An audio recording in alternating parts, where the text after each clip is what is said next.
It's the Ugly American Werewolf in London Rock Podcast with your hosts, the Wolf and Action Jackson, who are keeping rock alive by talking classic rock, hard rock, progressive rock, heavy metal, 80s music, early MTV, UK vs. US chart success, and much more.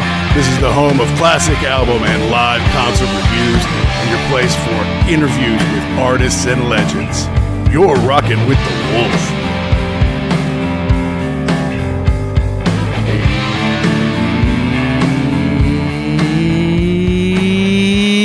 Out there, rock and rollers.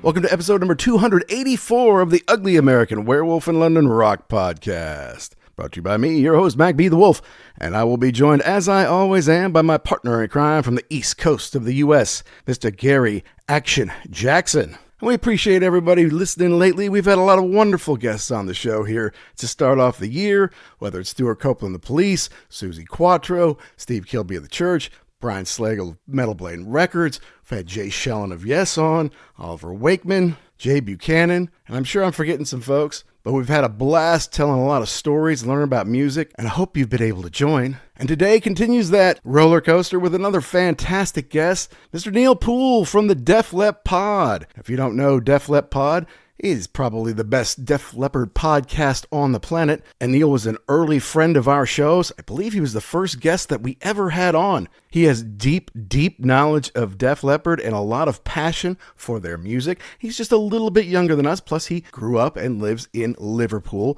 so he has a very different perspective on music than we do. Plus, he has a really cool Liverpudlian accent, and we love to hear all the tiny little details and minutiae that Neil seems to know. Well, we strive to know about every band. He's already there for Def Leppard. Anytime we need someone for some Def Leppard information, we go to Neil. And we had him on to talk Hysteria way back when. We had him on an early first concert memories, talk about seeing Def Leppard on the Adrenalize tour, which was also me and Jackson's first time.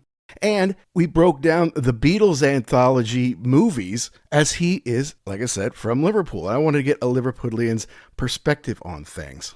He took a little bit of a hiatus from Def Lep Pod, but he's back and he's just as good as ever. And when we saw that Slang was having its 30th anniversary, we thought he's the perfect man to have on the show. Because I got to tell you folks, by 1996, I wasn't that into Def Leppard. If it's the every other decade thing, suddenly the last decade is bogus. You don't want to be like the 80s at 1996, not after all that grunge has happened. But you don't want to throw Def Leppard out because they're one of the best bands who ever did it. They came out with something different with Slang. Some people call it a reaction to grunge. I think we believe it was just they knew it was time to do something a little different. What they did for those many years worked, and they put it together in a fantastic greatest hits package in the vault, which went 5 times platinum in the US. So it was a good time to say, okay, we did that. Now let's go do something new. Now, I remember when it came out, it did make a huge impression on me because it didn't really sound like Def Leppard, and a lot of people didn't pay attention because of that. But I think that creatively and artistically, it's something that they needed to do.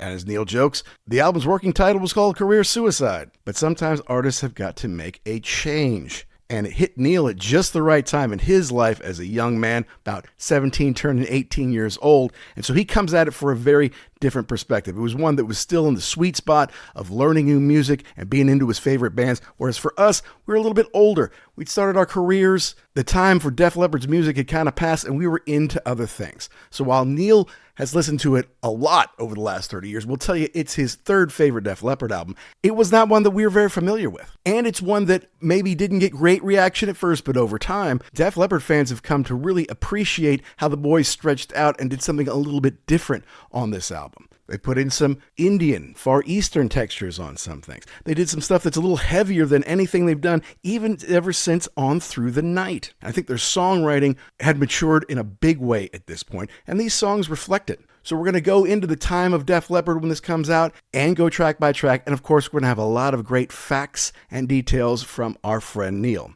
But before that, we do have a little bit of business to take care of. We love to mention that we are proud members of the Pantheon Media family, a network of over 100 different shows. You can learn more at pantheonpodcast.com or follow on socials at Pantheon Pods. And of course, we love to give shout outs to our intergalactic sponsor, rarevinyl.com, who is based in the UK, folks, but they ship all over the world and they procure collections from all over the world. And yes, you better believe they have some killer Def Leppard stuff, whether it's old singles, first prints, posters, magazines, point of sale stuff from record stores, whatever you're looking for, you can find it at rarevinyl.com. They've got over 250,000 items in stock. If it's not Def Leppard, that's great. They've got all that too. And the beautiful part is they've got a code, UGLY, UGLY. You use that at checkout and you can save 10% off one entire order. Not just one album, but one entire order. So go buy $400 worth of Def Leppard stuff. You're going to get a big $40 discount. That should knock off the shipping. So go to rarevinyl.com, use the code UGLY, save 10%. Your record collection will thank you. Now back to Neil and Slang. Neil was someone we connected with early during our podcasting days. When you do a podcast, you figure you're going to enjoy talking to your buddy. Maybe you'll have some guests on, and hopefully some people will listen to it. What you don't think about is the friends you're going to make along the way, the like-minded folks who are going to find each other, share some stories, share some ideas, and become friends. And that's exactly what happened with us and Neil. We always had a great podcast. We've been on each other's shows, and I'm glad to see he's back doing his thing because he's really good at it. He has a lot of great information, and I know that he enjoys doing it. So here we go. We're talking to our buddy Neil from Def Lep Pod about Slang as it turns 30 here on The Wolf.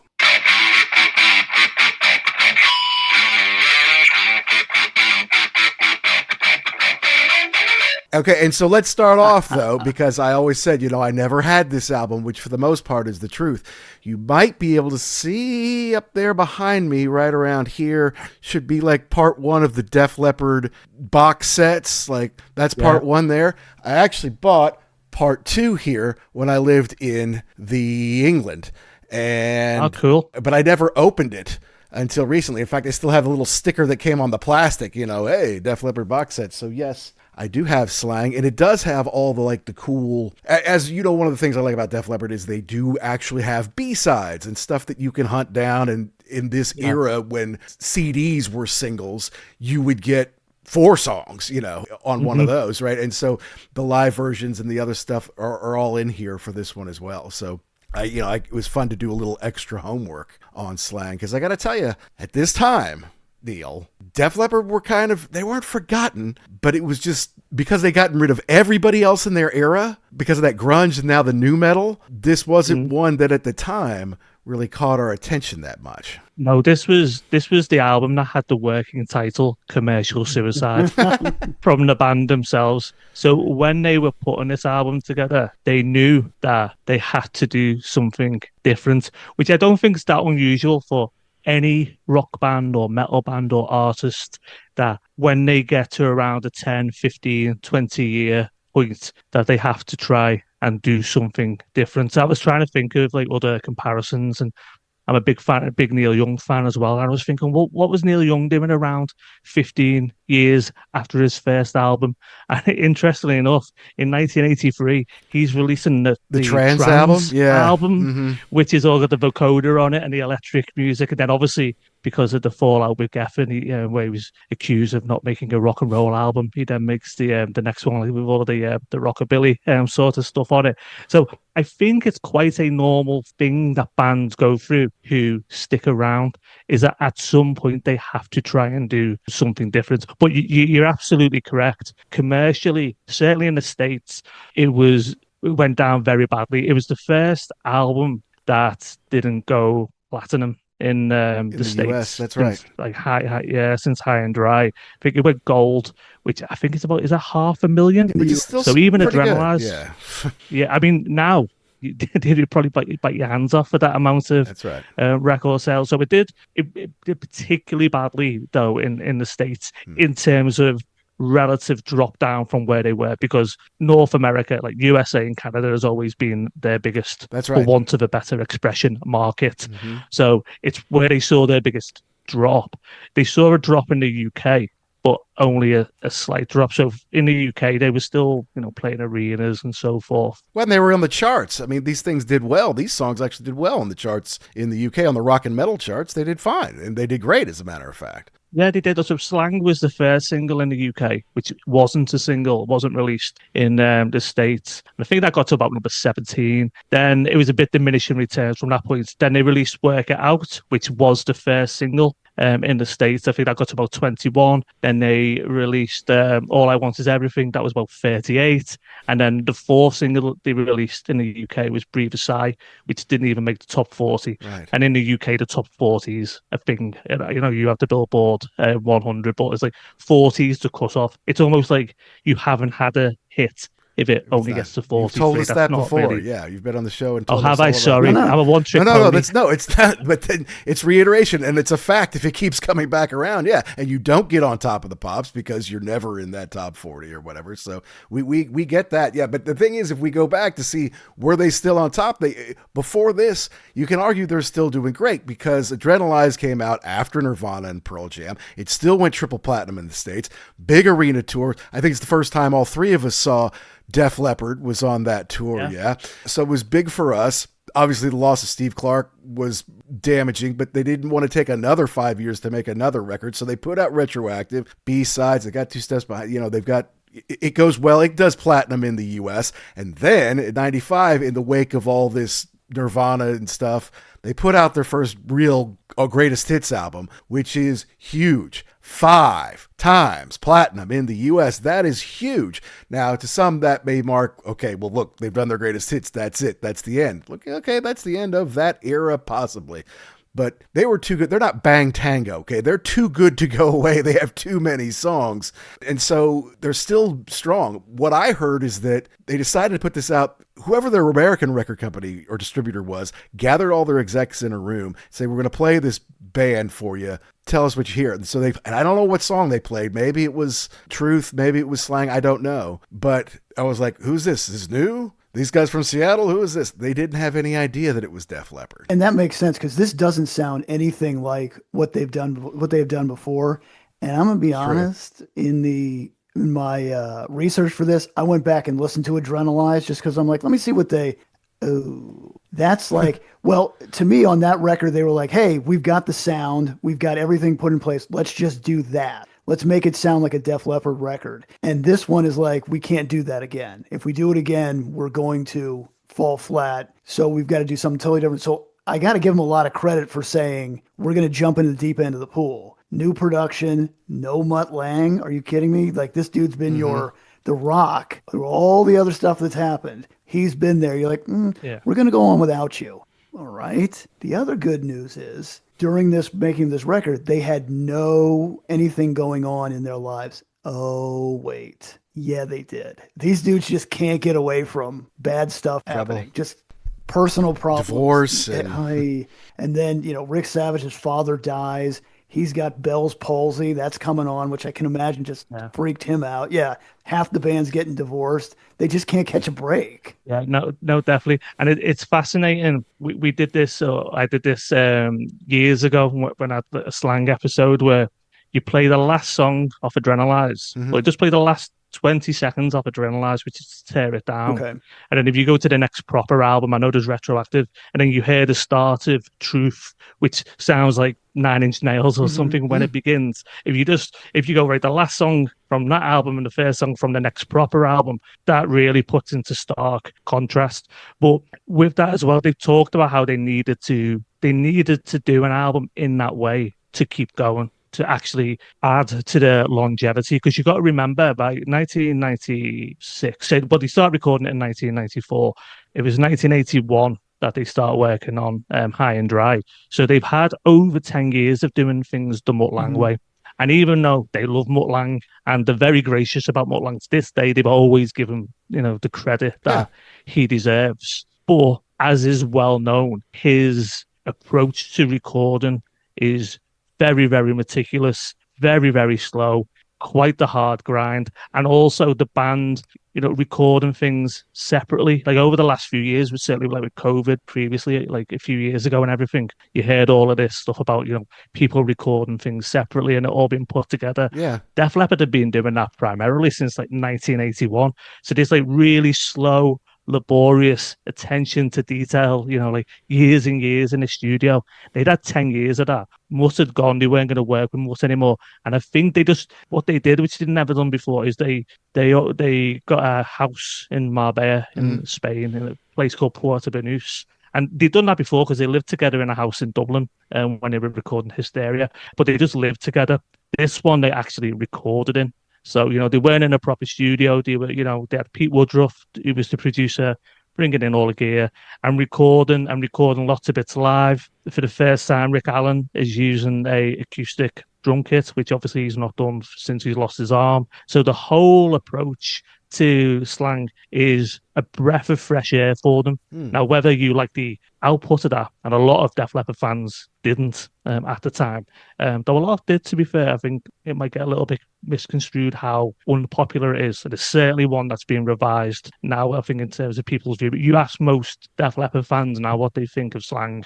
Everyone likes Slang now, but that wasn't the case in 1996. But the band felt that they had to do that to just stay relevant and for their own creative juices and to sort of keep going and to essentially not go mad and go back into the studio for another 4 years, recording, as the theory goes, like one string at a time, as they did with Hysteria and all that type of stuff. It's like they're done with that. They're in the 30s now. You can't be arsed messing around, with this. It's like, what, let's just get in a room and play together like we used to. Yeah. Now, not that we're saying that Mutt Lange was not involved with this project, but just add a side thought here. Don't cry for him, because on February 7th, 1995, The Woman in Me was released from Shania Twain, produced by her husband, Mutt Lange, which sold 12 million copies. So that's the U.S. alone. Oh, Lord. So Mutt is doing all right for himself. He's not, well, those guys don't want to work with me. You know what? I got other projects I got to do. He made Shania Twain. She was nobody before Mutt, and then Mutt left her. Yeah, that was just 12 in the United States. Holy Christmas. Yeah. Didn't he do... He did the Brian Adams album in 1991, Waking Up the Neighbours, which, had the Robin Hood song on it, Everything I Do. In the UK, that was at number one for 16 weeks. Oh, my God. So I don't know if that was his biggest album worldwide, but certainly in the UK. So he certainly got the commercial golden okay, touch. so but saying that makes it even more insane, because I mean it would have been so easy just to do this again, just make another Mutt Lange record. You know we can get it in. Yeah, he works as hard, but you know what you're going to get out of this. Yeah, we'll sell 4 million. We need the money. We're all getting divorced, or we got to help our mom now, or whatever it is. It seems like they're never so far ahead that they can stop. Right? They got to keep going. Right. Yeah. And where do they all live at this point? I mean, Phil, is he lived to LA at this point, or is he still back in the? Because mostly they were in Ireland. I felt like at that point, all of them, with the exception of Joe Elliott, lived in USA. So Phil Collin lived in Orange County, is it? Yeah. I don't know exactly where Vivian Campbell lived. I think Rick Allen lives on the West Coast as well. Okay. And Rick Savage at that time was, if he wasn't living in the States, he just finished living in the States. He's the one member of the band who's actually moved back to Sheffield, and he's been back in Sheffield for a good 20 years or so. You think 20 years is like 1982, don't you? It's not only 2000 and something. It's 2006. I mean, you got to be kidding me. That was, oh my Lord. Anyway, yes, time is working on it. But certainly 3 of them live in the States, at least, possibly 4. And that's pretty much stayed the same ever since. You just got Joe and Sav, who are probably the most British of the 5 band members who sort of come back to either the UK or Ireland, which, without offending any Irish people, it's obviously the same part of the world. Right, that's right. Yeah, no doubt. Well, yeah, I mean, I hear what you say. A lot of Def Leppard fans didn't like it, but I mean, the casual rock fans didn't like it at all, because there's still some do or die Def Leppard fans like, okay, yeah, this is different, but we'll get into it. They certainly had plenty of songs on the radio, but I mean, time is kind of told on this album. If you go to setlist.fm and you get, now they obviously don't have every single, show they've ever done, but for somebody like Def Leppard, there's a lot of them, and you can go through their entire touring history. And obviously Hysteria is number one with number of songs played off it, Pyromania to High and Dry, Adrenalize, On Through the Night. That's not a surprise because through 1993 or whatever it is, those are the only albums they had anyway. They did plenty of touring there.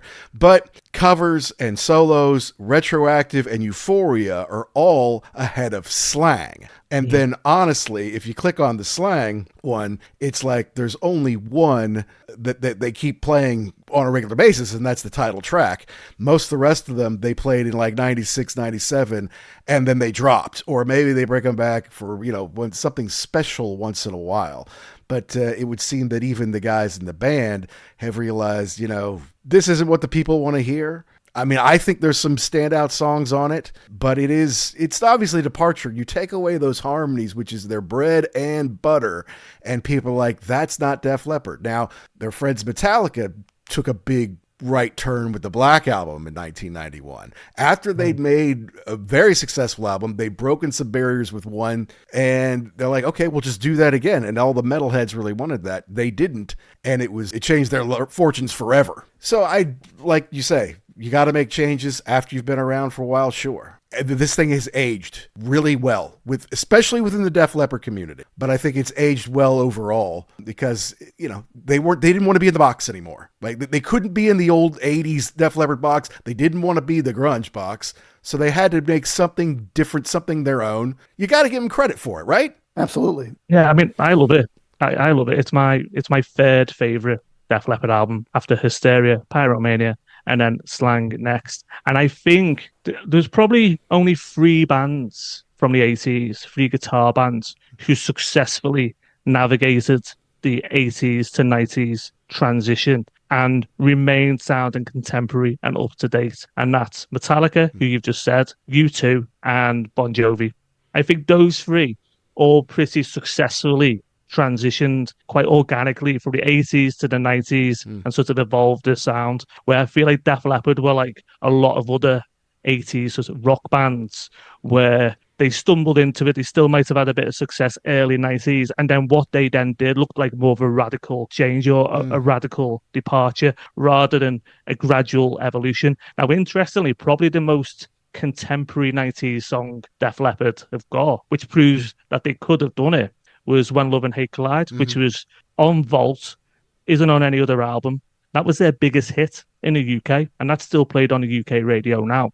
And if you listen to that now, it sounds like a modern song because, music still sort of more or less sounds the same since that was from the 90s. I would say it not really changed massively in the last 30 years or so. So when you listen to When Love and Hate Collide, that's probably the most contemporary 90s song that fitted in that time and still sounds okay now.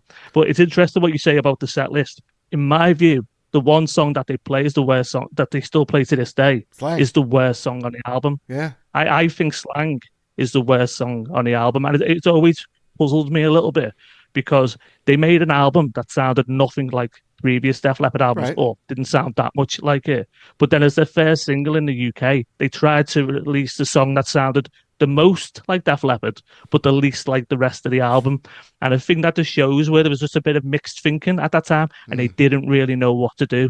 Because you've either got to go balls in and say, this is a completely different album, and we're going to release a single that sounds nothing like what we've done before, which is what they did do in the States. Which, Work It Out, is quite a understated song for Def Leppard. A Vivian Campbell song as well, by the way, with sole writing credit. But in the UK, they seem more confused, and I think, as I said, Slang is far from the best song on the album, and it doesn't represent the album at all. So it was a bit of a strange choice, but obviously if you just want a hit, then maybe it's the best choice. I'm not too sure. But yeah, they played on that Slang tour. They had a go the first couple of gigs. They played in Bangkok. They had a go at playing Truth, which is the first song on the album, and then they stopped playing that after a couple of times. The ones that they were playing was Slang, All I Want Is Everything, Work It Out, and they were playing Deliver Me, yeah. They played Breathe a Sigh as well in the UK because that had just been released as a single at the time that they were touring.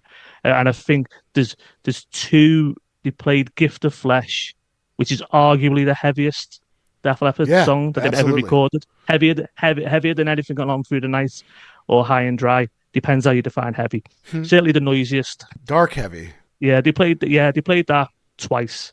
But you're right. Since then, absolutely spot on. They've dropped this album like a stone. Yeah. Which gives me great heartache. And sorry to me, about the thing that stinks about this is for when they put it out. You said they sell 500,000 copies in the United States. If you took a couple of these songs, and I'm thinking All I Want Is Everything, Breathe a Sigh, and Where Does Love Go When It Dies, if they'd given them to somebody else, I don't know, Exhibit with an X or something, some 90s pop deal, this would have been a giant record. Because I think it's what people wanted to hear, just not from Def Leppard. Yeah, and I've heard other people say that. And the second single that came out in the States was All I Want Is Everything. And obviously through doing the podcast and everything, know a few more like hardcore Def Leppard fans from the States. And they were telling me that you had to go hunting to try and find that single when it was released. Even in the week or the 2 weeks after being released, and you literally couldn't find anywhere that stocked it. And it wasn't on the radio anywhere. So it was released as a single.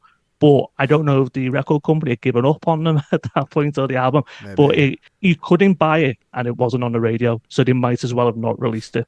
So, and I'm not saying it is just that, but I think that's at least some part of the downfall of that album. But imagine that same song. Everything's exactly the same, but it's 4 12-year-old dudes singing this. All I Want Is Everything. That would have been a huge hit. Oh my God, these guys are so Give great. it to New Edition or whatever. You know, yeah, exactly. They were at that point. Correct. So that's the thing that I think really stinks about these. I think the songs are strong and they're kind of a time, but yeah, I just don't think that people gave this a chance because it wasn't Def Leppard. So did you two hear this at the time, or is this something that you've only come to, like recently in terms of preparing for this, for example? Most of this, I'm going to say this is it. I mean, I remember Work It Out when because that was on the radio. And I remember thinking like, well, it's interesting. That's a different deal. It doesn't sound like Def Leppard. I mean, I knew it was Def Leppard because I know, Joe Elliott's voice, but yeah, no, most of this stuff I'm listening to in preparation for this. That's right. This is like the first time I really sat and gave it a listen. Now, Jackson and I met in college. We were college roommates for a couple of years. After I roomed with him, I roomed with this guy named Mike, who the guys on Shout It Out Loudcast would call a kissed-tard in the first degree, right? Love the guy, but he's a total kissed-tard. And, but we still lived in Florida, whereas Jackson didn't anymore. So we kind of got together and he played some of it for me. I'm like, man, this isn't Def Leppard, I mean, it's not what I'm looking for, Def Leppard. And it didn't really match anything else that was going on at the time.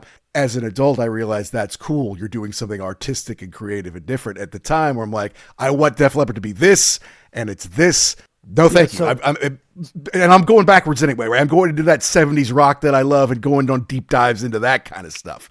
So, yeah, I mean, that's kind of where I was. By the way, 80s guitar bands who didn't survive the 90s, you didn't include Iron Maiden in that. I know they had a different... Oh, yeah, of course. They had a different singer for a chunk of the 90s there, but again, they didn't quit. They went forward. Yeah, they had a bit of a dip with the X Factor album. And Virtual 11. And Virtual 11 when he had Blaze Bayley as a singer. And then, obviously they came back in 2000 with Brave New World. So, yeah, I think a lot of bands had a bit of a dip in the 90s, but again, the metaphor that you hear Def Leppard use is they always talk about, it's just about being on a plane and you hit turbulence. And what you've got to do is just keep moving forward. And if you keep going and keep going, you will eventually, at some point, get out of it. I would argue that Def Leppard don't really get out of that turbulence until around 2006.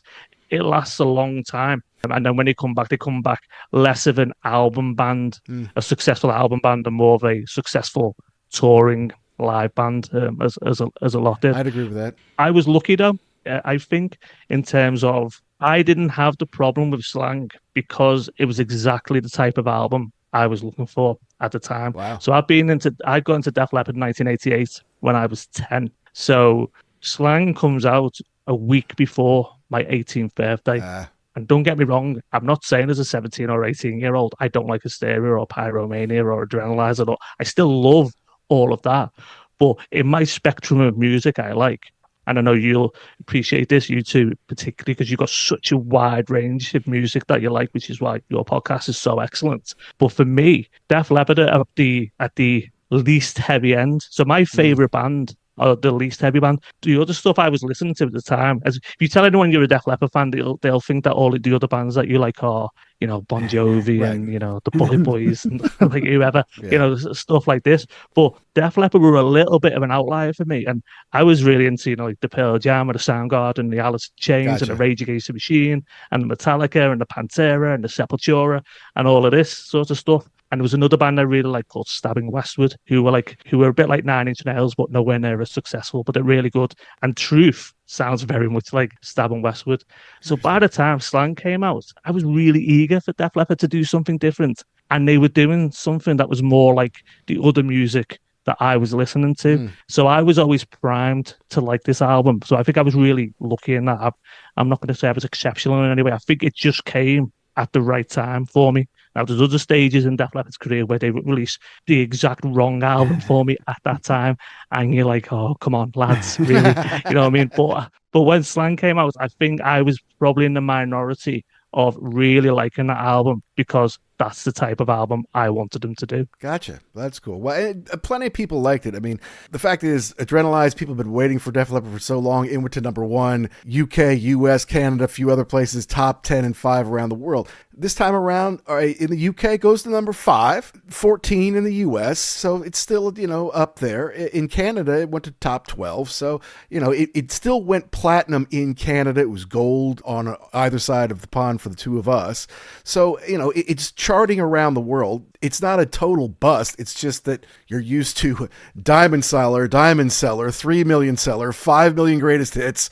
And then what is this that doesn't sound anything like we've heard before? It's just, it was a different time they probably couldn't get it released if they made another Hysteria or Adrenalize. They had to do something different, or the record company would have said, take this back, or, that's the end of your contract. Give us a second greatest hits or a live album or something, and you're done, kind of thing. But the problem is, well, for us anyway, is this comes on and you're like, nah, I just want to listen to Pyromania. Sorry. But that happens with new Iron Maiden now. Correct. I'm like, Sujitsu, this is the best thing I've heard in years from them. This is awesome. 2 listens later, I'm like, it'd be really fun to listen to Somewhere in Time, right? So that doesn't matter. It doesn't matter what it is. Yeah, they released an album back in 2022 called Diamond Star Halos. But I remember one of my friends was, listen to it, I'm not going to bother again, put it on through the night on. So, like people... That's our age, man. I think, though, Def Leppard and Iron Maiden are probably the 2 bands where I give a chance to new music. So I know I totally understand how people could just not really be bothered listening to a later album of a band that they just like as opposed to love, or is like one of their very that they're slightly idiotically obsessed with. So I mean, I'm trying to think of an example, but there's been albums that come out. I put it this way: I haven't listened to the most recent Metallica album, which isn't that recent anymore. Right. And seasons. I like the one before it, Hardwire, and I think it is quite hard to put the effort into listening to a later album of a band that isn't like your favorite band. I would say. I was going to say One Measure as well. You've been on Setlist FM, Mac, which is it's a great podcast resource. It is. I'm sure you'll both agree.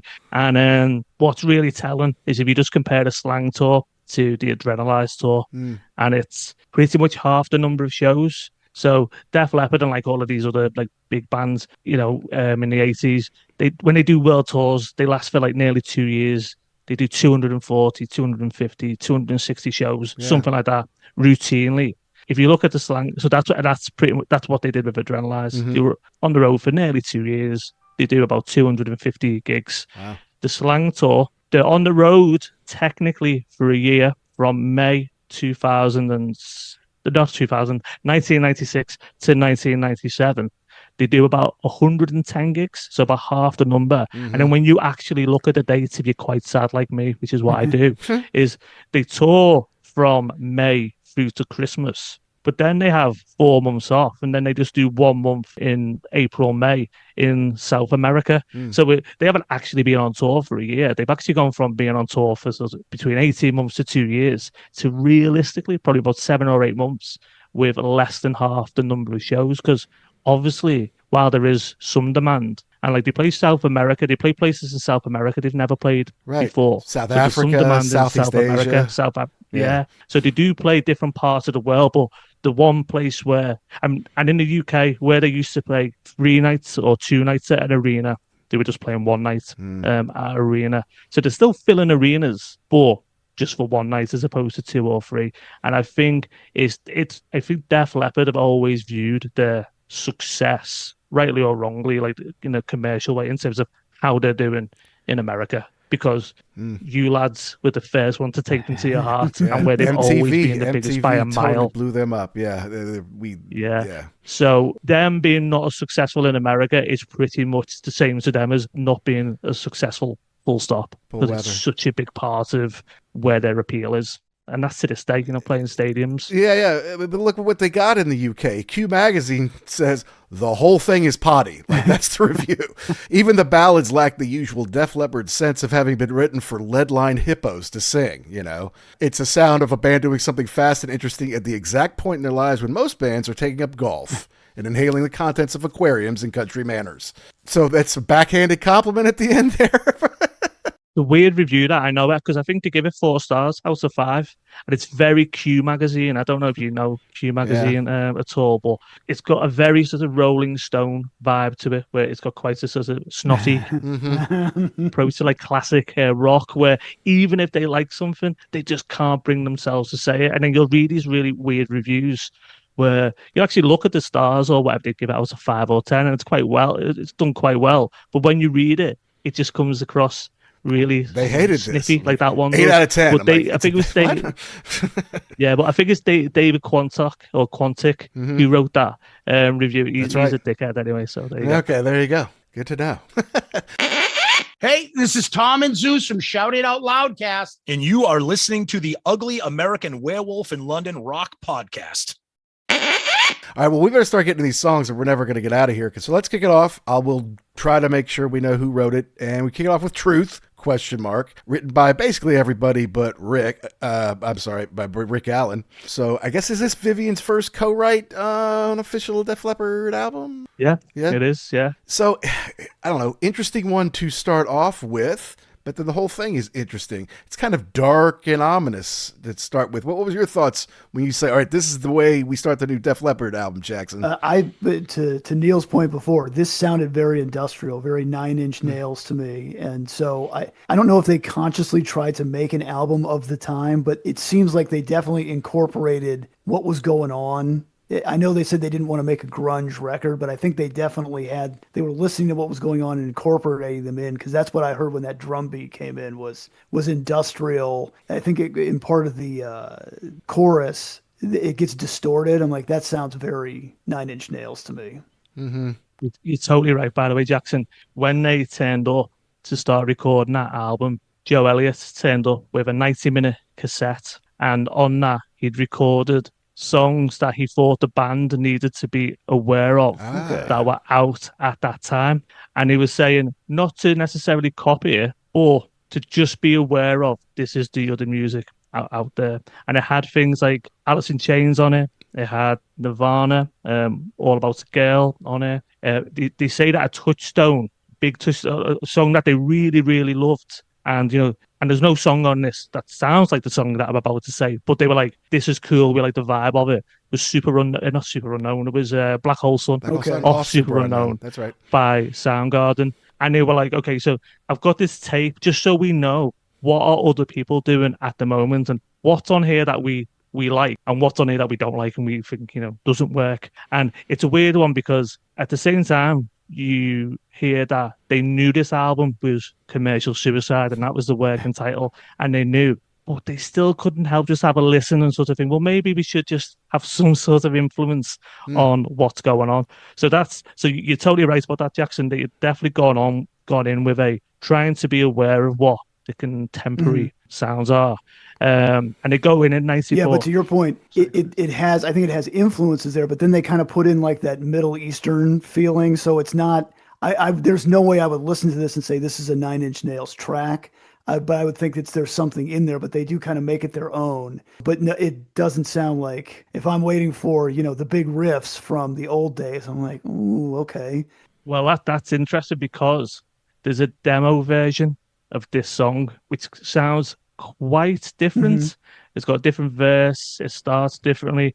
It's got a riff that plays through the verse, and this is often touted as Def Leppard's grunge album. And there isn't actually, if you go song by song, there's nothing on this that sounds like grunge other than Deliver Me. But that demo is really interesting because you can hear the album this could have been, where you definitely would have been able to say it's a bit of a grunge knockoff, or like a grunge ripoff. And if you listen to the original version of Truth, it does sound a lot more grungy, and it is a lot more based around the guitar riff. And then obviously they've stripped all of that out, and then they've replaced it with these like sort of industrial drum samples that are obviously accompanying Rick's acoustic drums as well that are on here for the first time. So there's a Slang Deluxe album that came out in 2014 that's got all different versions and early versions of a lot of these songs, which you have, of course. There's this one that just came out, and there's this one that came out a couple of weeks ago, which is on the Record Store Day release for the 30th release of anniversary. Finally got it on vinyl. Yeah. So this has got about half of the songs that are on the deluxe, like the best half of the songs that are on there. And on this, they've actually put, the original version of Truth. And it is just good. If like you like all bands, you know what I mean, whatever, so you're interested in the creative process. But it is fascinating whether you like a band or not, really, to go, well, this is what they started off absolutely. with. And look how different it is to what they ended up with. And it's cool that they didn't trash it either, even though that wasn't really what they were looking for. They said, well, we can take this and make it what we want. And I got to compliment their lyrics on this album. I feel like it's a little more grown up. It's not exactly pour some sugar on me. Even on this song, there's no conscience and charity or shame. The voice deceives me, but believe me, it's the same. I see the black and white and the color in the gray.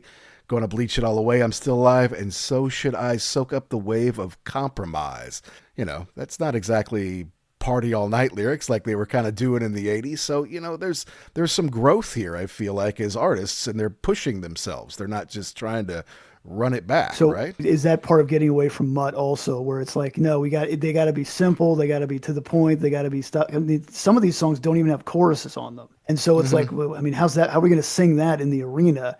But they were like, hey, if we're not going to use him, we can maybe get a little more introspective on these lyrics. Yeah. Well, let's go forward, guys. Turn to Dust, number 2. It's a Feel Right. And this is a little psychedelic and trippy. Now, this is where we're bringing in some different instruments and some different textures in this. But what do you think about this one? I thought it was cool. Yeah, I think it's, we've got more of the Middle East feeling, so they kind of almost go together a little bit. And then I think it sounds like there's some sitar at the beginning. I like this one too. But again, you just got to let it play. This is a good example of where you talk about their lyrics massively changing as well. Do you have any idea what this song is about? If you haven't read it, you would never, ever guess. Yeah, I read it, so I did. And then I'm like, so is this about racism? Is this about factions of society? This is about, it's heavy. This is not the stuff they were writing 10 years ago. Yeah, so essentially in India, they have something called the caste system, like in Hinduism, where people belong to different castes, and what caste you belong to will determine what job you're allowed to do. So I don't pretend to know lots about Indian culture, but there's a group who are outside of the caste system who are called the Dalits, which means untouchables. And this song, and the cast out from society, they all live in like abject poverty and like have horrendous lives essentially. If you listen or read the lyrics from this song, this is written from their point of view, and it goes on about them, like turning to dust, and essentially their lives falling apart. So I always thought, why have they put this Indian bit in it? Is that just a little bit of a silly, the Beatles did it, so we'll do it, and it can be a little bit of a cliche, can't it? Like rock bands putting Indian sounds and things. but at least it is actually tied to the lyrical content as well. And I love this. And this is actually one song that has been brought back to life in 2023. They released an album called Drastic Symphonies, which was like symphonic versions of a load of Def Leppard songs. And there's a symphonic version of Turn to Dust. So it's still got all the singing and the guitars in, but it's got an orchestra behind it. So that's obviously a song that they do rate in terms of they've not played it live, but they have remixed it and re-released it with an orchestra in 2023. So I think that's one that they still hold in quite high esteem, even though they've never actually played it other than twice. Well, it kind of lends to interpretation. I think the orchestra gives it something. By the way, Jackson, I'll let you go. Okay.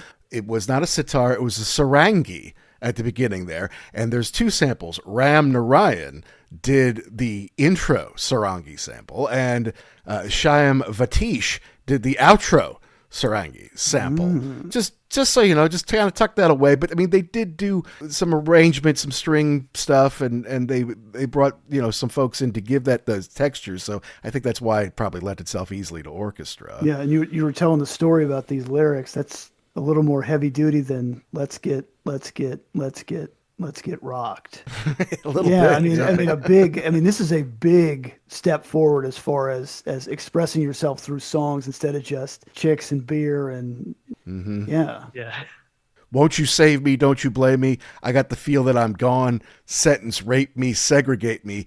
I got the fear that I'm gone. Turn to dust. That's kind of heavy duty there, you know. But the other cool part about this is that if you don't really listen to it, it's kind of like a, you know, bump bump bump bump. You know, but then you look at the lyrics and you say, oh, wait a minute, hold on, something else is going on here. So that is cool to me when you can put kind of a bummer theme into an upbeat song. Maybe it gets some people to think. Well, the slide on there is cool. Yeah. We don't always hear slide on Def Leppard songs, right? It's kind of trippy. And... Well, that's another good thing to bring up too. This, like you said, this is the first proper album with Vivian Campbell on it, who is, we know from the Dio days as being a absolute shred master, not like not like Steve Clark, completely different. While he was featured in the Adrenalize videos, he didn't play one note on that record. So this is the first time he kind of gets in there to play some stuff new. Yeah, I think it's quite, I mean, we'll come on to it when we in a few songs time, but I think it's quite the vote of confidence that they give him the first single on a solo, in the States. right? You know, he's got a sole writing credit on that. And that's, by the way, there's his demo with that song where he's just played everything himself. That's another interesting listen in terms of how that changes, where it's definitely leopardized in a certain way. If you listen to Vivian, his favorite band back then, I don't know if it still is, was Crowded House. And his version sounds very Crowded House. And believe it or not, it's actually Def Leppard who've made a Vivian Campbell song, Heavier, where you think it would probably be the other way around, where Vivian Campbell would make a Def Leppard song Heavier, you know, with his Dio background and so forth. All right, well, let's move forward. We'll get there in a couple. We got to get through Slang first, which Neil's already kind of given us a little preview of how he feels about. Written by Joe and Phil, was the first single in the UK, as you said, April 22nd, 1996. Looked like it was backed with live versions of Animals, Ziggy Stardust, and Pour Some Sugar on Me, all acoustic, by the way. Now, it went to 17 in the UK, but it went to number 1 on the UK rock and metal chart, which is always a big deal when you can go to number 1. And I feel like it still has a little piece of some of that classic Leppard sound, but you're missing the big choruses, like the real signature bit of that. But like I said, it's the only one they still play live, and the middle 8 is very cool, like very, I don't know if it's Leppardy or jangly, but it's a nice bit there. But I feel like we'll get back to you, Neil. Jackson, why don't you give me yours first? Yeah, this made a lot more sense to me when I saw that it was inspired kind of by Prince. And then I'm like, oh, okay, now this makes sense. Like, you're trying to incorporate Prince stuff in here. He's not really singing. He's more like, it's not rapping either, but he's just kind of talking the lyrics. And so, yeah, it sounds very different. The guitars are kind of cool at the beginning. They're kind of muddy when it comes in. The video is very goofy. They're in like some kind of tunnel or something. And, you know, that's the thing that kills me. Like, you know, I think I want to make fun of clothes from the 70s, which are horrible, and the 80s had their own thing. But the 90s clothes were pretty funky too. Everything was oversized and it was just plaid. Yeah, and you know, everybody was wearing boots and black.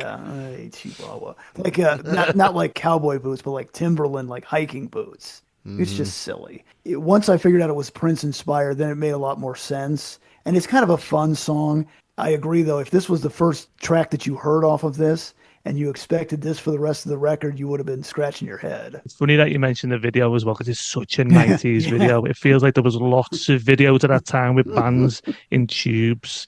You know, we should have like a TLC one or whatever, but you talk about the album sounding of its time. If you see any of the videos horrible. for any of these songs, it's very, yeah. You've all got that because same I think look to them. I think they made 3, and they all look like any other song that sounded like that. The video would look exactly the same. But yeah, Def Leppard, I mean, in this one, they've done it a few times through the career. They always try and do something a little bit funky every now and again to different levels of success. I mean, as I said, I would say this one not so successful, but Excitable is pretty funky. There's a song on the 2015 self-titled album called Man Enough. That's a good one where they do it well. But then there's one on Euphoria called All Night, which is possibly their worst song. So yeah, they have different levels of success rates when they put their toe into the pool of funky disco sort of stuff. All right, we can go more, but in the interest of time, let's skip along because we're kind of in the singles bit. Tracks 3 through 6 were their singles. Fourth track, All I Want Is Everything, was, well, let's see, it's the third UK single, if I'm not mistaken there, Neil. It was released second. No, third. Oh, no, yeah, it was third, but it was back with Move With Me Slowly, which was also on the second single in some parts of the world. I think that's something else that they'll do is mix up the B-sides. It was July 16th released in the US, but September 16th in the UK and November 22nd in the Japan. So yes, they're kind of spreading these things around. Only 38 in the UK, but 2 on UK rock and metal. So for that crowd, it's still pressing the buttons. 14 in Canada, not bad. But this is one that did get a lot of play in the US, even if I don't have any good chart information for it. I heard it, if I was listening to MTV at that point, maybe it was on VH1. But I definitely remember hearing the song. Is it a ballad? Is it a grungy ballad? It doesn't have any big hooks or big riffs. So I don't know why I kind of like it. But I kind of do. Am I the only one? No, you're not, because we did a Def Lep Pod poll on Slang, and like loads and about what's your 3 favorite songs on Slang. This was a while back. Big sample size as well. Lots of people got involved. This by a Country Mile was the most popular song on this album. Really? With Def Leppard fans. Wow. With Work It Out second. So Def Leppard fans do really, really like this. I think it's got a good melody. Interestingly as well, this was the first song that anyone could possibly have heard from Slang, because Def Leppard in 1995 released, was it 95? About then. They released a video called Visualize. Mm-hmm. And I can't remember is either the Visualize video or the video for Vault, which is the greatest hits. Okay. I can't remember, but at the end of one of those videos, you see them doing a little acoustic show in 1995, so about 6 or 7 months before Slang comes out, and they do a couple of acoustic versions of songs that at that point had not been heard. It was in a little club called the Wap and Take in Sheffield, which is one of the first places that they played, a working man's club in the north of England. Okay. And on that video, you see them at the end, you hear about 30 seconds of it, and then it fades out, and you hear them play about 30 seconds of this song. Wow. So about 8 or 9 months before this song came out, this would have been the very, very first thing that someone would have heard from Slang if they bought that video, which obviously I did. Yeah. But I can't remember whether it was Vault or Visualize. It was one of those two. One of those two. Gotcha. Well, all right. Well, Mr. Collector, I learned that there was a couple of CD singles. One, it was so it was Bludgeon Ravola, whatever that means, part of Mercury. All I Want Is Everything. Then When Saturday Night Comes, then Jimmy's Theme, then All I Want Is Everything, the edit. But there was a strictly limited edition collector's version that was Ravola Mercury, that was a kind of a Jeff Beck thing. It was All I Want Is Everything, then 'Cause We Ended as Lovers, then Lead Boots, which we've reviewed. That those came off of Blow by Blow and Wired respectively, and then All I Want Is Everything edit, whereas the regular CD in the US came with Move With Me Slowly as the B-side. So just trying to keep up with all that. Is actually November 25th in Japan is what it's saying, not the 22nd. So they're still moving product, and yeah, it's got some Def Leppard qualities to it, but it's not exactly Def Leppard. But again, I'm recognizing them in this new version of themselves here. So I'm on board at this point, right? Okay. Yeah. So now we go to the, and that was Joe's right, by the way, Elliot's solo right. Now we go to the one solo Campbell right on it, Work It Out, which was the second single in the UK, May 10th in Japan, May 21st in the US, but July 1st in the UK. Once again, Neil, number 1 rock and metal in the UK, only 22, but it got to 6 mainstream rock in the US, so we heard it on the radio. And in Canada, it was top 10, which is not bad, and I think it's certainly one of the better songs on the album. But it does kind of have some of that. Remember when they said that Jackson on Judas Priest's Turbo had the computerized chug of ZZ Top? Mm-hmm. I feel like I hear a little bit of that computerized chug on this one a little bit. Computerized chug of what? Well, I don't know if it's ZZ Top, but it's just... I had U2 written down. Because that little bit of that Bucka Bucka at the beginning that he plays, I'm like, this, I mean, again, it's not a U2 song, but I kind of feel like if that's floating out there in the mid-90s, they kind of try and pick up on that a little bit. But yeah, it's got that chug to it. It kind of has a riff at the beginning, but again, not a big Def Leppard riff. And I remember when this came out, I thought to myself, this is really different. This is not what I thought it would be at all. And it's not a bad song, but it's just, I didn't know how the rest of the record was going to go if this was the first single. Yeah, it's the one where I don't know if they're trying to give a bit of a message, because the chorus says, we show the world a brand new face. So I don't know how deliberate that was when they were actually releasing it. It's interesting how we've all got different points of reference for that guitar sound that you're talking about. I know exactly what you mean. Mm-hmm. I always used to think it reminds me of, there's a Smith song called How Soon Is Now, which is actually from the 80s. I love. It's yes. Yeah, it's brilliant, which is like 10 years before. And I always thought that. But talking of guitars, I think, because we're on the internet, someone will definitely correct me if I'm wrong, but I think this is the first Def Leppard song without a guitar solo in it, or a proper guitar solo. So you have a breakdown after the chorus, and there's like a wah on the bass. I mean, even after Def Leppard, putting a wah on a bass isn't that mad, but for Def Leppard, it is. So you have that breakdown, and there's like the boom, boom, like on a bass with the wah, and then there's just like a musical interlude, and there's some guitars, and they've got like sustain on them, and they're coming in, and it's a little bit more like orchestrated. I'd have to ask a proper guitarist, which I'm not, but I don't think that's a guitar solo. It's just like a musical break. And I don't know if this is around that same time that Kirk Hammett is having that argument with James Hetfield about, why haven't songs got solos in anymore? I want to play solos. I love guitar solos. I wonder if it's around that same time where for whatever reason, which is a disgrace, by the way, that guitar solos are out of vogue in like metal and hard rock. Yeah. By the way, no one knows who the girl in the whole How Soon Is Now video is. Like, apparently she was an exchange student, but, it was a low-budget video they shot one night, and no one knows who she is. So if you can find her out, tell her I said hello. Go ahead, Jackson. I was going to say, I've got a note here that says bass breakdown dash into something you could call a solo, ? Like, yeah, I mean, I guess it's the guitar kind of playing by itself, but yeah, not anything that you could really label as a solo. Fair enough. I think this is a song now that I think if you listen to Def Leppard playing live in recent years, some of the really high stuff is getting a little bit more difficult. Not in a embarrassing or cringe way or anything, but it's obviously harder for Joe to hit.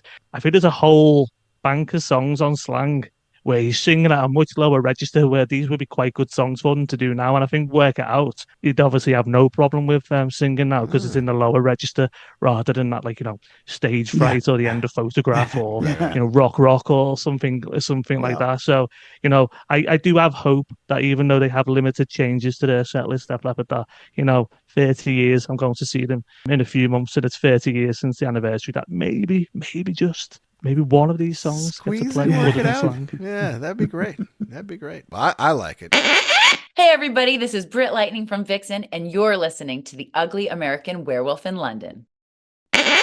And then the next one, Breathe a Sigh, is kind of it's the other single, right? It's a Phil Wright, released November 12th, US, November 18th, UK, and it went 43, like you said, UK. But Once again, number 1 UK rock and metal. So by my count, that's 3 number 1s and 1 number 2 on the rock and metal chart. So that's progress for Def Leppard. They didn't always get that love in the 80s, and maybe that chart wasn't around in the 80s either. But it is a little slow one here. They do bring back some of these Def Leppard harmonies, though, Neil. I mean, this is kind of scooting back to the glory days a little bit, I feel like. Joe sounds good. Yeah, I don't mind it, but it's not my favorite. A lot of Def Leppard fans really do like it, and I don't want to make this a gender thing, but like in my experience, the ladies might like this song a little more. You know what? And I love a slow ballad as much as anyone else. I love all my power ballads and everything. This is one where at the time when it came out, I like Def Leppard. I think they're good fellas, and most of the time they don't say anything too embarrassing. And I'm very happy that they're open-minded and take influences from everywhere. Yeah. But I do always remember my older brother and his friends, because we were all into the same music, coming across a Phil Collins interview where he's all like, he's the most enthusiastic man in the world, very open-minded. And he's going, yeah, we take influences from Boys to Men. And if you're looking for the Boys to Men influence on this song, that sort of R&B vocal group, it's definitely this song. And I think that I know I should be a bigger man than this. I think that's always just put me off it a little bit. I think if I didn't know that's where not inspiration, but maybe the influence came from, I think I'd maybe like it a little bit more. But it's probably my second least favorite song after Slang, but it's okay. It's all right. Yeah, I've got a note on here, trying for an R&B feel, ? That's what it sounded like to me. I think this is another one in the United States. If they'd given it to somebody else, some like an R&B band, this would have been huge because it's catchy.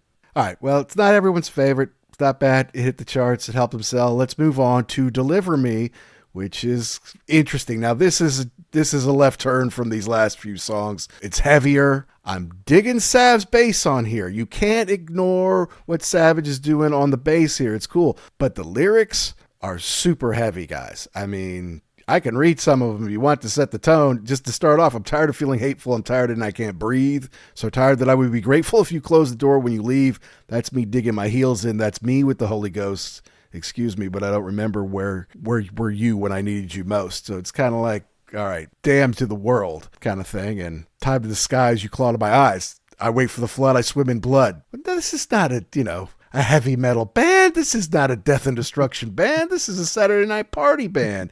But you got to grow up, and here they are in their mid-30s, and they're in need of a change, and this is kind of what we're seeing from them. What do you think about this? We'll go Jackson first this time about Deliver Me. I like this because it's darker. I'm like, okay, here we go. Let's get a little grit on this. And like we talked about at the beginning here, they were going through some kind of dark times. At least Joe and Phil were, as far as getting divorced and they wrote this together. Yeah, and so maybe that's part of it, and maybe they still haven't all the way gotten over Steve dying.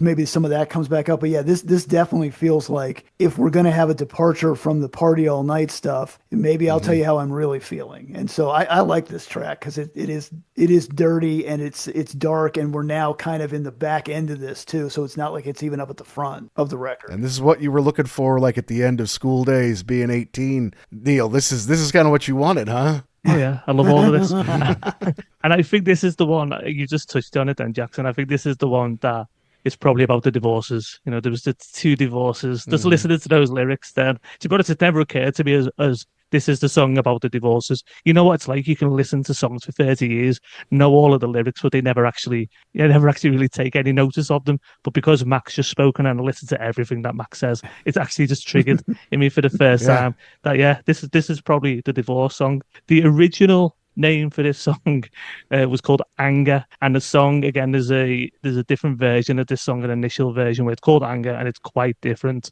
And trust me, on both the title and the song, every change they've made is for the better. Because nice. I mean, if you're trying to, as we said earlier, this was thought of maybe of a bit of a sellout grunge album. I think there would have been more credit to that if they called the song Anger, which is a little bit silly, you know what I mean? And also the original song, it's really different. And like the chorus is terrible. It literally just goes anger.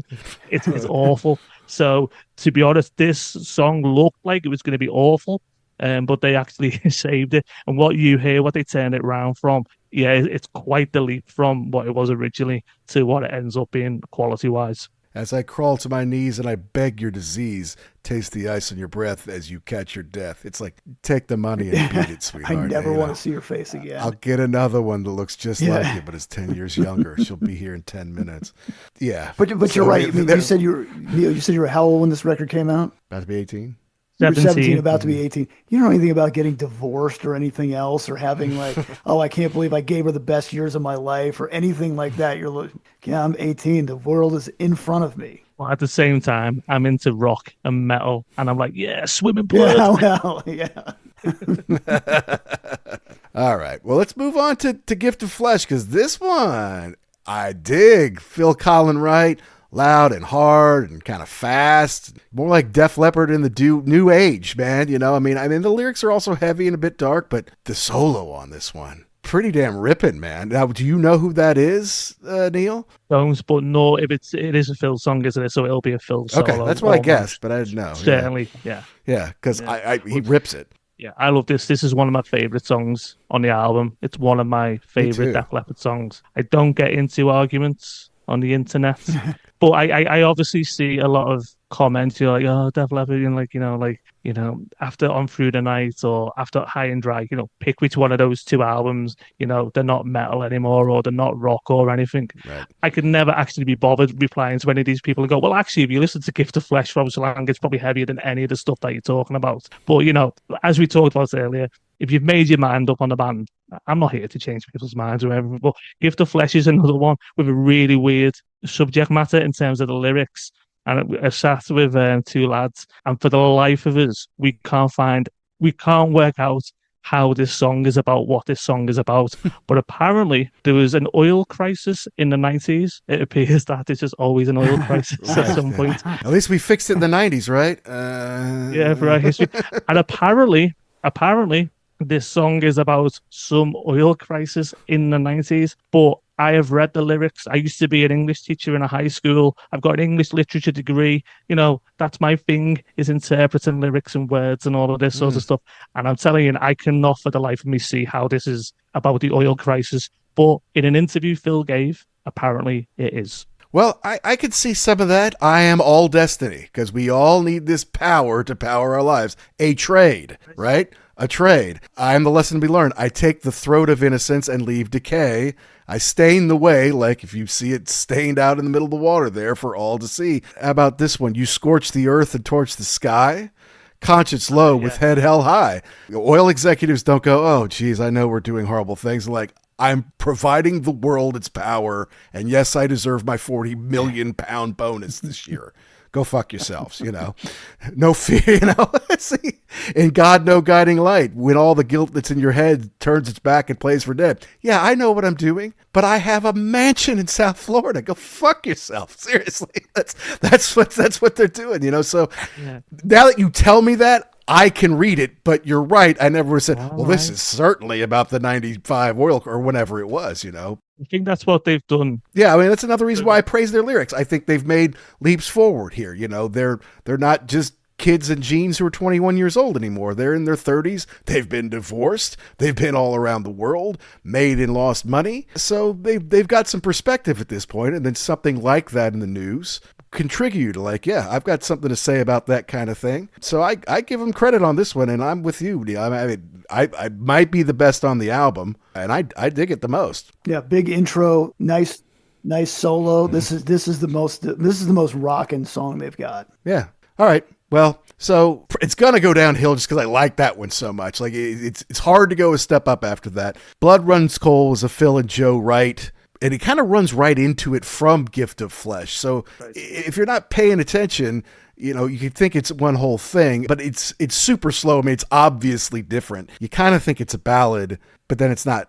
It's really not. More good bass from Sav on this, but that's the only thing I really love on it. And I put a question fretless. I didn't see any credits for fretless bass, but it kind of has that sound. And so I didn't know if it was something he ever played with or not. I didn't know if you knew anything about that or not, Neil. I'm not too sure, to be honest. And sometimes what you'll actually find is on Def Leppard albums, you'll hear a bass part and Phil's actually played it, and you'll hear a guitar part.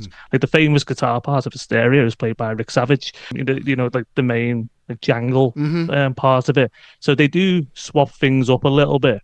I know there's on the most recent album, there's a song called Open Your Eyes, which is all based around a bass riff. And it's actually Phil who came up with that bass riff and played it. And I think between Sav and Phil, they're the most experimental in terms of, using a fretless bass and that type of thing. So it may well be. And you've obviously got a better ear than me. So if it sounds like it to you, I think it's quite likely It's a that possibility, it probably is. Yeah. Did you hear it, Jackson? Yeah, I mean, if we're just talking about the first run of this album, where we're going to end with Pearl of Euphoria, to me, this is where it really kind of hits the skids. We've got three like slow ones in a row. Like maybe we should track this one a little bit differently because this slows way. You're rocking after Gift of Flesh. Okay, and then whoa, we come back down, and okay, you're going to bring me back up again. Not really. So this, I mean, it's not a bad song, but I mean, coming off that rocker, you're just like, I don't think this is what I wanted right now. No, and that's cool. It's really interesting though because this is my favorite part of the album. Now there's this, Really? but I totally see your point. Because with anyone when you listen to an album, you're looking. Every different person is looking for a different thing, and I get that totally. I think I'm just always like quite slow, mean and moody, atmospheric. You could argue doesn't go anywhere. Music, it's Pearl of Euphoria, which we'll get to, really doesn't go anywhere. It's probably the least structure song Def Leppard have ever written. Blood Runs Cold, though, is one of my favorite Def Leppard songs. It's about Steve Clark. It's the second Def Leppard song about Steve Clark. So the first one, and that's not the reason I like it, I just like it as a song. But the first Def Leppard song about Steve Clark is White Lightning. And the second one is this one, which is Blood Runs Cold. And if you read the lyrics and think, right, this is about Steve, that makes total sense. This isn't like your Oil Crisis, Gift of Flesh. So I like that. I like the fill bit in the middle where he's doing all this whoa, whoa, whoa. It's not like The Great Gig in the Sky by Pink Floyd. Obviously, it's not that like level of the, vocal performance and what have you. But it's got a touch of that vocals, which aren't words, and singing and putting it in there. And I think this is one where that sort of Purple Rain 80s sort of Prince, there's a sort of little bit of a vibe of that. And it's a Phil Collins song, and Prince is like one of his favorite artists. There's a book called Animal Instinct, which is like a Def Leppard biography from 1986. And at the back, they've got all your favorite top 10 albums or top 10 songs. And I think for Phil, different Prince stuff appears a few times. So I'm not saying it sounds exactly like Prince, and you might be listening to me thinking I'm mad, but I sort of know what I mean. It's just like that jangly 80s Purple Rain sort of guitar, like quite slow, bumbling along. So I actually really like this song. However, I know people who hate this song, and I know people who don't like the end of this album as well, and other parts of the album. I think a lot of people have probably different favorites in this. Like I said earlier, All I Want Is Everything and Work It Out is sort of uniformly amongst Def Leppard fans to preferred stuff. But after that, it's a complete mixed bag. And I think you'd find that a lot of Def Leppard fans would say very different things. The one nice thing I like about this is Joe's voice is kind of all by himself, whereas you're used to hearing it at least with one other person singing. So it's cool to hear that without the signature harmony parts. I think not only do you hear that in the audio, but, if you compare the writing credits on this album to any Def Leppard albums that come before, you've normally got 3, 4, or 5, or even sometimes 6, because you often Mutt Lange's in there on Pyromania Hysteria, like writing credits across the band, maybe with the exception of Rick Allen. This is the first Def Leppard album where you get these single writing credits, like a Colin or a Campbell or an Elliott or whatever, and it's split up. You can sort of see the different influences of the different songwriters more on this album than you can on any other one, which is maybe why the songs are so different. And you could argue in quality and in terms of people's responses to them, it's a lot less of a unified album from a songwriting point in one way, but then that's balanced out by the fact that this is the most recorded together album that they'd ever done, or since On Through the Night. So there's loads of interesting stuff going on this album. Yeah, it's cool. All right, up next is the second to last song, and something that we've actually learned during our 300 plus episodes of the Ugly American Werewolf here, Neil, something we didn't know before, is that you, generally speaking, do not put your worst song as the last song on the album, because that's the last taste they'll have in your mouth. You'll put the worst song as the second to last song on the album. And you can go through and look through. This is kind of a phenomenon. It's obviously not every album is like that, but we've reviewed all these records where that is absolutely the case. Now, I'm not saying that this is the worst song on the album, but it is very different. It's acoustic. It's another Phil and Joe Wright, as was Blood Runs Cold. But it's like, are they trying to recapture something that they really weren't trying to recapture much of in the first 9 tracks? I don't know. This one just didn't grab a hold of me the way I was thinking. I think they would hope that it would grab some of the fans. Yeah. I mean, like I said, to what you said, we do have that kind of prejudice now. Whenever I look at a record, I'm like, oh, here it is. This is the one they're trying to bury. We just came off a slow song, so I'm like, oh, I wanted to come back up again. So I think part of my problem with this one, as soon as I hear it's going to be slow, I'm like, oh, I don't.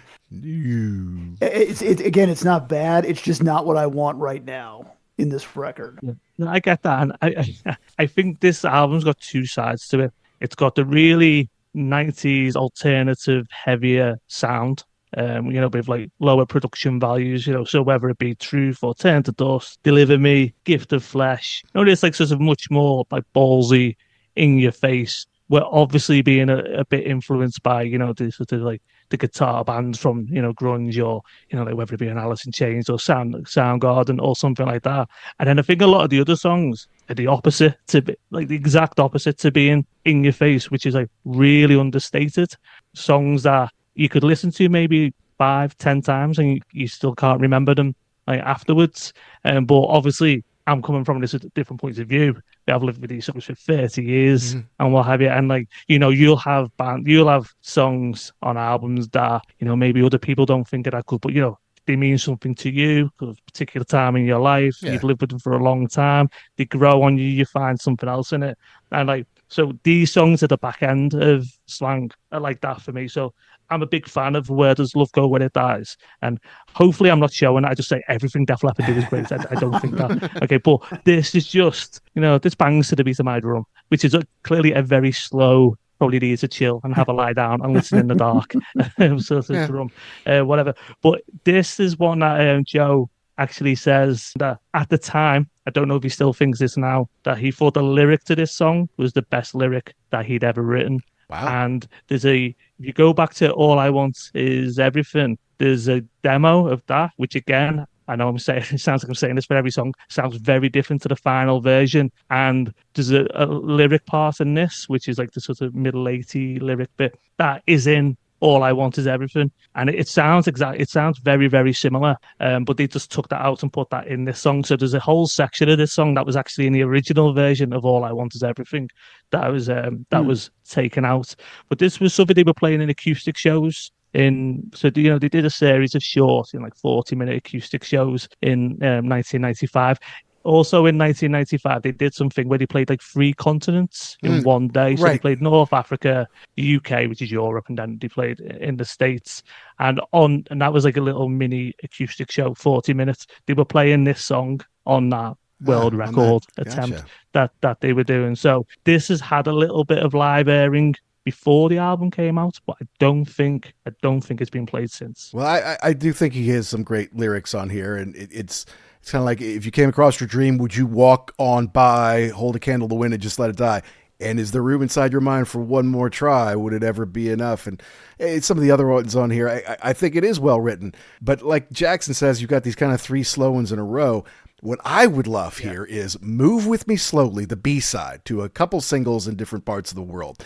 Now, it's different from everything else on here, too. And I assume that's part of why they didn't put it on the record, because it doesn't really sound like anything. If anything, it sounds like a Stone song, but it's different, right? So if you're going to put something on the second to last track that kind of melds in with everything, I would rather have something like Move With Me Slowly in there. It's different. It kind of pulls it up. It's a little bit of a rocker. It's not like heavy hard. It's a blues jam, like I said, a Stone song kind of a thing. So I would rather see something like that in there. And then you move that to before it or after it. I don't know. I'm not saying take Where Does Love Go When It Dies off. I just think in that spot on the record, maybe they put that on there. Or, this is pretty short for a CD era record, right? It's like 45 minutes. It's not like 60 or 65 minutes. So you could have maybe made this the second to last song between Where Does Love Go When It Dies and Pearl of Euphoria. I feel like that would track better. But maybe that's just me. Yeah, I felt like that was really strange when I looked at this. I figured it would just be an 52, hour and maybe a little bit more. The original was only 45 minutes. That seemed very short for 1996. Yeah, it's funny though, because you could see bands that arguably made the wrong song choice. And I see totally what you mean. And again, I've never really noticed that this album finishes the way in which it does. It's such like a slow pace, essentially, for the last, effectively 15 minutes. You're sort of opening my eyes to it. I'm not going to change my mind. I still love it. But I see your point. I'm putting something different in there. I can totally see your point. I would just, it just adds a bit more variety to it. They actually did that on the X album, which came out in the early noughties. There's a song called Kiss the Day, which was only on the Japanese release. It's arguably the best song. Yeah. It's arguably the best song on there. But I think it was on the UK release and the Japanese release and maybe not elsewhere. And so a lot of people, it was just like a bonus track that they got as a B-side on a single or whatever. But it's like, that's miles better than at least 2/3 of the other stuff on X, which, to be frank, isn't very good. And it's like, and you've left that off and put it on as a bonus. So, I think sometimes bands maybe don't make quite the right choices. Maybe they can't see the wood for the trees sometimes in terms of the way an album ebbs and flows. I don't know if they've lived with it too long or whatever it may be. Well, I think in the late 80s and through the 90s and that CD era, a lot of bands put some filler in there, or they padded it, or, they made a 4-minute song 6 minutes, Queensryche Empire, we did that, I think, last year, Jackson. It's like, wow, some of this is fantastic. And then some of this is like, well, why is this so long? Or, why do they put these two? It's over an hour or whatever. I'm like, God, that just seems so long. So I appreciate them keeping it short. And maybe they didn't do it on vinyl in the first place, but they could have at 45 minutes and change. So I give them props for that, but it's just, to me, I would like to have Move With Me Slowly, because it's kind of a cool song and it's different, and it would have broken up these things, right? Yeah. All right. So we wrap up with Pearl of Euphoria, and this is Phil, Joe, and Savs kind of writing together. And so, I mean, I know that Phil wasn't there at the beginning, but I feel like these three really are the core of Def Leppard. And Rick's been there for everything I know, but I'm just talking about the writing of the songs and, how that goes. They're just kind of the core of it. So I'm glad to see them working together. What is interesting on this one is Joe actually plays the bass, and it's pretty prominent. You can't miss it. It's a little spacey, and it's, like I said, it's slow, and it's the third slow song in a row, Jackson. And it's the longest one on the record. Yeah. And my problem with this one is I dig it. It's got a cool groove to it. But I mean, did this really need to be, 6:21? Could this have been maybe a little shorter? Because I mean, there is no breakdown, there's no bridge. It's just kind of the same thing over and over again. So to me, it's just a little bit long at the end of the album here. Yeah, I see what you mean. It's like, it's a bit more like a jam, like a recorded jam, as opposed to a complete, fully formed song where they've got, one main key idea, one key sort of like rhythm, and they're just, vibing along with that. And, you either like that type of thing or you don't. But I agree. I think it's definitely the least formed song, and it's more of just a, vibing or playing on like an idea. I really like the drums, and I think the drums are really good. And this is the one exception to the rule, which maybe proves the point, is I've told you about all of these other songs where there's original versions that sound very different and they've done a lot to it. There's a rough mix version of this song. You can't tell the difference. It just sounds the same. And I feel like, I've got a feeling, I like this song. I know a lot of people aren't very keen on it, but I've got a feeling it might be one of those songs, if you're a musician and you're jamming and you're there and, you got the lights off and your twinkling lights and your joss sticks and everything. It's cool to play along to, and you've had a few drinks and you're just sort of vibing with it. But maybe the outcome isn't the type of song that certainly Def Leppard fans want to listen to. But again, I like listening, lying in the dark with sparkly lights with joss sticks on, listening to this type of music, then I'll whack the doors on or something. So yeah, I get it. All right, well, before we give final thoughts of this album, Neil, why don't we talk about the rebirth of Def Lep Pod? When we were first getting going, your pod was one of the ones we listened to on the regular, and then I think you kind of had to put it down for a little while, but you didn't throw it away. You just kind of set it aside, and now you're back with a vengeance, man. Tell us what's going on with Def Lep Pod. How many episodes have you got now? 283 on the Wolf plus 33 on First Concert Memories, so over 300. I mean, firstly, congratulations. That's amazing. Like as you said, we sort of started around the same time. That's right. And the quality of yours are brilliant. And you know what? I've learned so much about albums that I hadn't heard. That's what I love about your catalogue. I could just go in and go, I don't know who that band is. I've never heard of that. I'll listen to that. Oh, yeah, that sounds good. I'll go and listen to it. Or it can be stuff that I love as well. So I commend your industrious work ethic. Well, I think I'm on 90 now, and I took a year and a half out. I think with me, just because I love doing it. Mm-hmm. There's probably nothing that I've taken up. Certainly as a middle-aged man, you know what it's like. You have your little whims. Oh, I'll try this for a bit, and then the novelty soon wears off. I'm amazed that I'm still doing this 6 years after it started, even though I did have that break. And like you said, we had a similar birthing period. I think it was sort of, were you 2020? What year are we in? Was it the COVID year for you as well, 2020? That's right. Yeah. And you were stuck in London, weren't you, Mac? Yeah, I That's remember. right. You just moved over.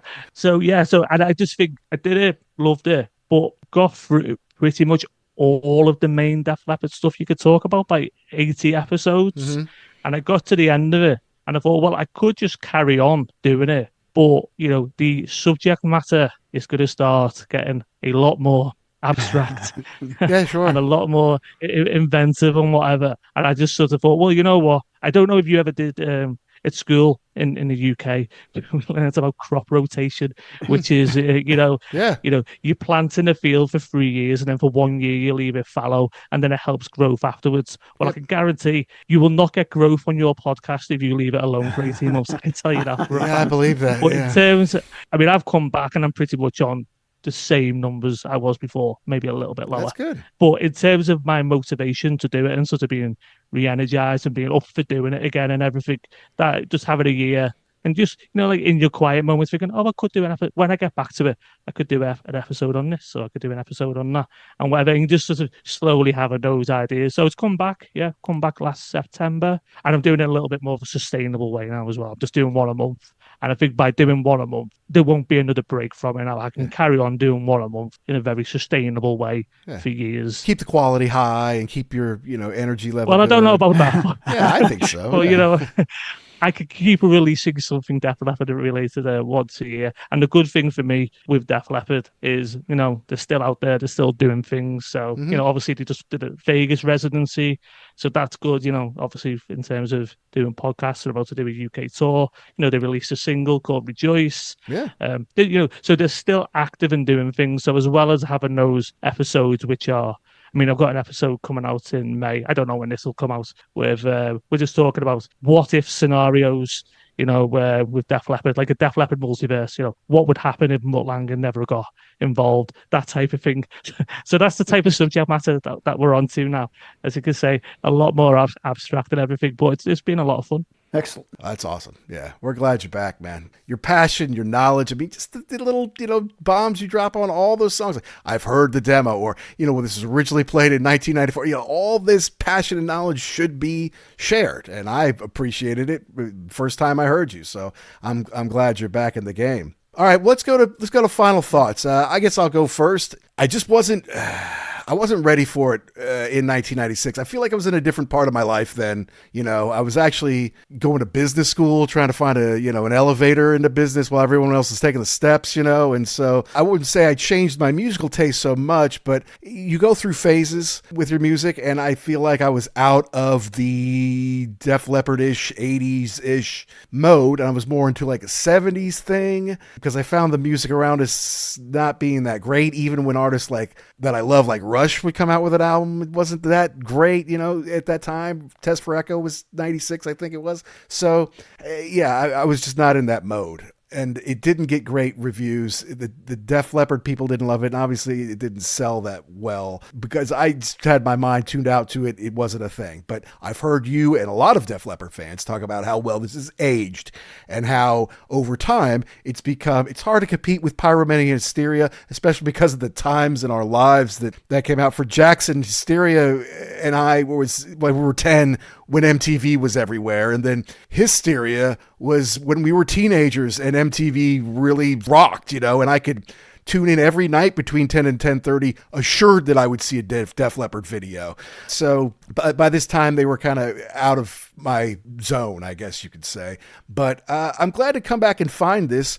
I intentionally leave stuff, don't listen to it, so I can come back to it at the right time. And I've come back to this, I guess at the right time here. I really do love Gift of Flesh. I like Working Out a lot. I like Turn to Dust because I think it's cool and different. And I like the B-side. I like Move With Me Slowly. And I'm glad that they still do B-sides, real B-sides, not just live versions or acoustic versions or, radio edit, dance edit, all that stupid shit. So there's more to be mined here than maybe I realized, but overall, it's still never going to be one. Want to listen to some Def Leppard? Yeah. Let's put on some Slang. That's probably not going to happen. So I was in the same boat you were in that 96 era. Did I really want to hear new Def Leppard? Probably not. And this was suggested. I was like, well, I guess if I have to, I'll go and listen to it. So I never really gave it a chance, but it is a lot better than I give it credit for. And now I can kind of see that, now that we're moving in on 30 years from this, they're still around, they're still doing their thing. I don't think I ever gave this band enough credit, even though I love them, for being still around, still relevant. Like you said, they just did the Vegas residency. They're about ready to go on tour. They never went away. They never gave up. So, and this was probably a big reason why, or a big point in their career where they said, we have to take a different turn, or we're just going to die like everybody else from that era. Like I think about like Motley Crue, because I went to go see the two of them play on a co-headliner. It's not the same. I mean, Motley Crue is just hanging on to their hits at this point in time. Whereas, they were never great musicians or songwriters. And they never had, well, I take it back. They did have that record in like 94 with John Corabi that was totally different. That was a disaster for them. But it's just, they never broke up. They never really had any problems internally. They had a lot of external problems, but never internal problems. Like there was never like, oh, so-and-so slept with somebody's wife and they got thrown out of the band. None of that. So I'm glad that I listened to this and really gave it a shot, because it is a lot better than I would have ever given it credit for. And for me, I'm obviously coming to this record from a very different place. It's my third favorite Def Leppard album, and it sort of bookends for me the culmination of what for me is the most exciting part of being a Def Leppard fan. So it was the right age. So from it starts with Hysteria for me in 1988 as opposed to 1987. And the band grow and I grow through childhood up to adulthood, 18. And they released exactly the type of album I want. After this album is the bit where I fall off a little bit for a few years. Don't get me wrong, I still go and see Def Leppard. I still buy their albums. I still, like their albums largely. But this period from Hysteria to Slang, and including Slang, is really, really special for me. And for me, it's part of a golden period, which is probably a little bit different for other people, where it might start a high and dry and Pyromania and maybe finish at Hysteria. But in terms of my relationship with this band and their music, then this is the culmination, really, of my childhood fandom of Def Leppard, where I'm sure you two fellas would agree, it's when you're sort of, 10, 11, 12, 13, 14, 15, 16, 17, where, they're your formative music years. And that being the case, this for me is a formative album. Gotcha. Yeah. And I got to tell you, I loved old school Def Leppard so much that when the CD collection volume 1 came out, I ran out and bought that. Well, they knew I wanted to buy that because they made it like 50 or 60 quid, when I was living over in England. But I loved it. I went through all the different discs and all the booklets. I'm like, this is a really nice set. This is awesome. Everybody ought to do this. And when they put the second one out, I'm like, you know what? I don't know those albums as well. But if they're going to give it the same treatment as this first one, I'm going to go ahead and pick that up. And it was cheaper. Like it was only 35 quid or something like that. So I'm like, haha, deal for me, right? So it's a great way to explore. Plus it's got a lot of those demos you were talking about, the B-sides, all that kind of stuff. They're good about collecting all that. So I feel like fans who, like us, grew up on them in the 80s and maybe lost track with them around this time, that's a good avenue in. Obviously, the streaming services are great, and on Spotify, you can get that whole 2014 deluxe version. You can listen to the whole thing. So I encourage you to do that because it is different. It's just, if the Cult put out an album right now, I would buy it. I would listen to it over and over. I would work like hell to get Billy Duffy on the show to talk to us about it. And a day and a half later, I'm putting Love on all day long because that's what I want to hear. Damn it, Yeah. And so Def Leppard's no different. I would love to see them in Vegas or, if they were to come to town, that would be awesome.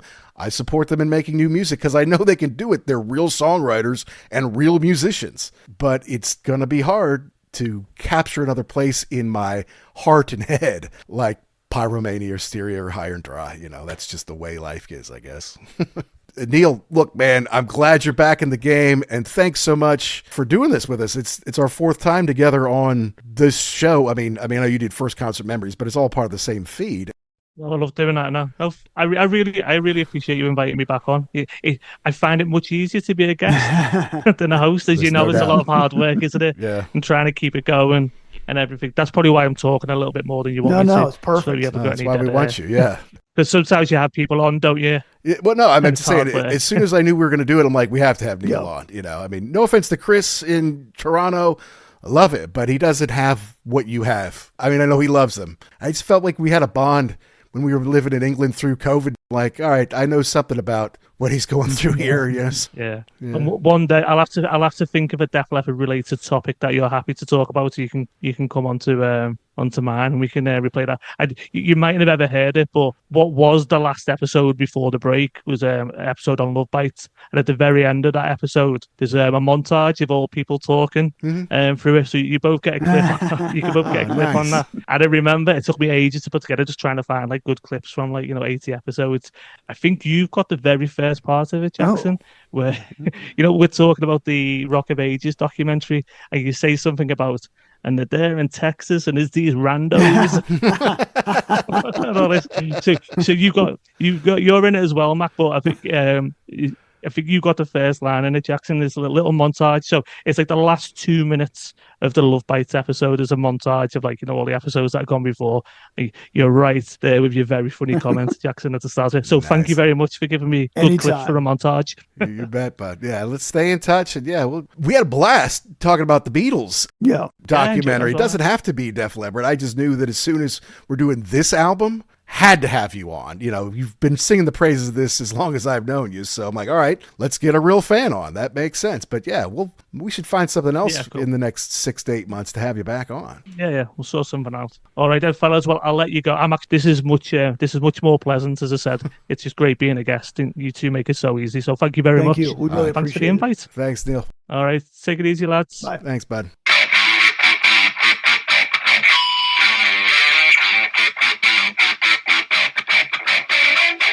It's cool to discover an album that you blew off or you weren't very into at the time of its release. And that's what Slang is for us. Never going to be my favorite Def Leppard record, but I'm glad we got to know it, and I'm glad that Neil came on to share his perspective, because it's very different. When you're finishing up high school and turning 17, 18, those are very rich memories. And if this is part of that soundtrack, then you're going to revere the music and commune with it in a very different way than a couple guys who were maybe 23 years old, out of college, working, getting in relationships would, especially if we overlooked it at the time, which is exactly what we did. But really, I just loved being able to catch up with Neil, a real fan of Def Leppard, someone who knows their stuff inside and out on all of this.